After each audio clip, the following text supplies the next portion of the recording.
चुनावों में धांधली, वोट चोरी, एसआईआर जैसे तमाम मुद्दों पर विरोध के लिए संसद भवन से चुनाव आयोग के दफ्तर तक इंडिया ब्लॉक के सांसद मार्च करेंगे।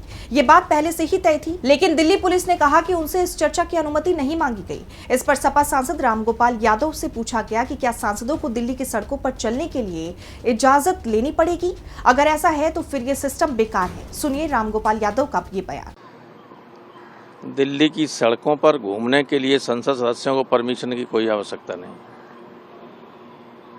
आवश्यकता है क्या? अगर संसद सदस्यों के घूमने से खतरा है तो फिर सब व्यवस्था ही बेकार है। और इलेक्शन कमीशन ने तो सुप्रीम कोर्ट में कहा है कि किसी का नाम काट दिया जाए, उसकी वजह बताना जरूरी नहीं, उसकी सूचना देनी जरूरी नहीं, उसकी सूची बताना जरूरी नहीं। अगर आपका नाम काट दिया जाए तो आपको पता ही नहीं चलेगा कि आपका नाम काट दिए गए।